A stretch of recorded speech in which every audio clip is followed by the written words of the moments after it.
right, thank you so much.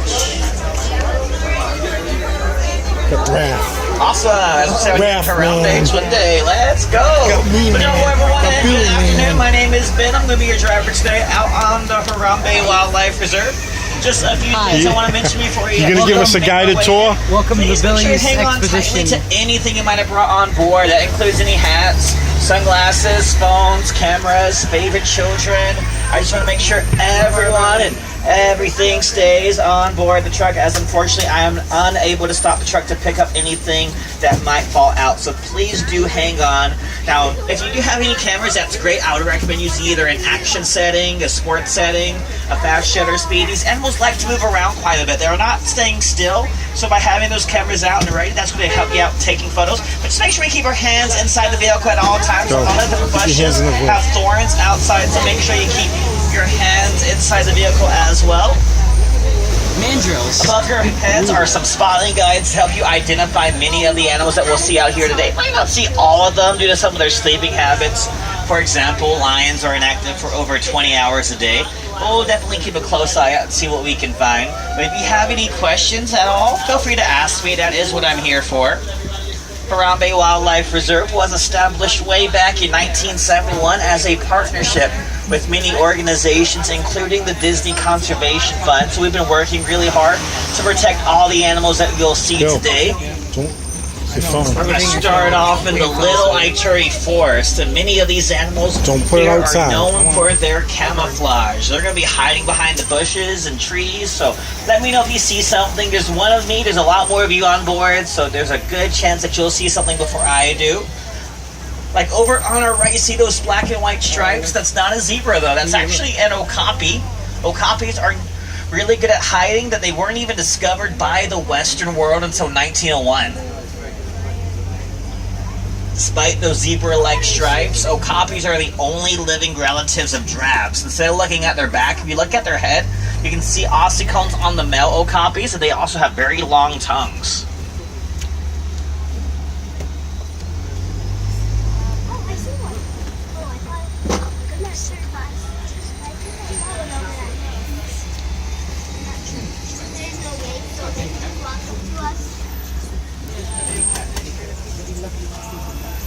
So as we go deeper into the forest, we're seeing a lot of water holes in there. They're a good gathering place. You can see that black rhinoceros walking around, weighing over 3,000 pounds.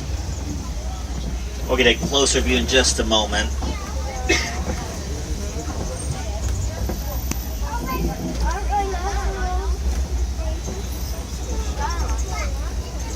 Rhinoceros are known for their horns, which are made out of keratin, just like our fingernails and our hair.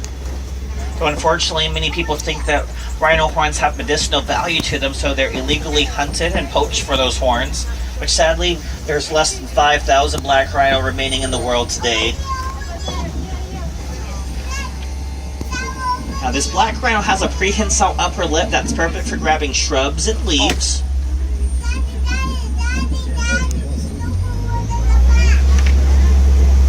As we continue, look on our right, you're going to see the ghost of the forest. These are bongos. They're nicknamed the ghost of the forest because they like to hide for most of the day.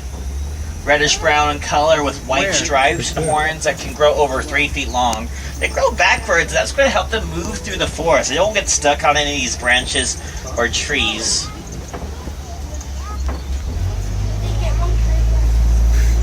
It's pretty cool, huh? I know.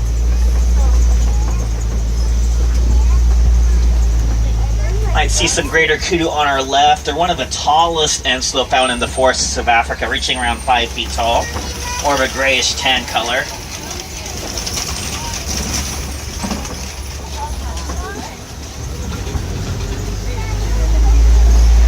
Now we should be getting closer to the Sapi River. It's just at the edge of the forest.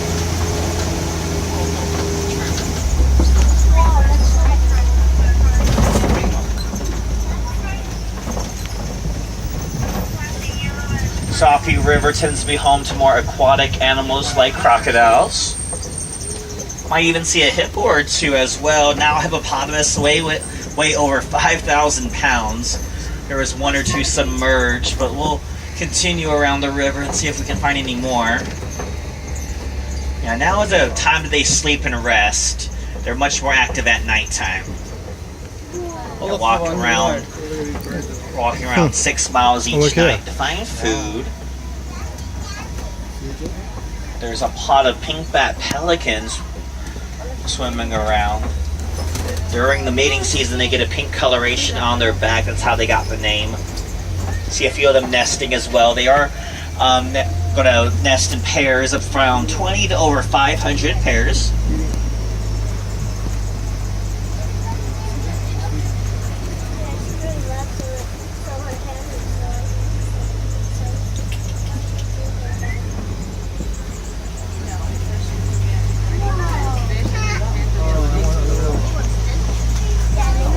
Look up there.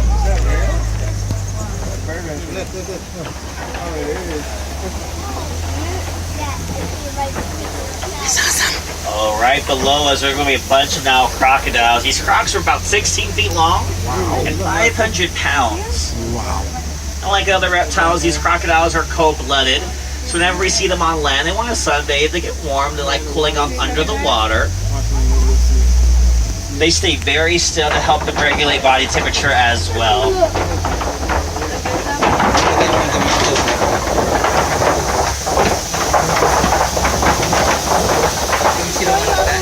Typically, they're also found in water if they're looking for food, eating a lot of fish, so they have been known to eat animals much larger than them, like zebras and wildebeest. I think it's time for us to leave the river and forest behind. We're going to head on to the savannah. It's also known as the grasslands. That's just one of the many different ecosystems you see in Africa. You love this, huh? I do.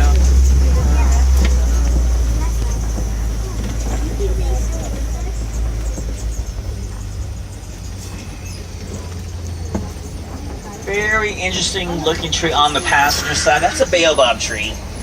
They have been nicknamed the upside down tree because those branches, they look a lot like roots.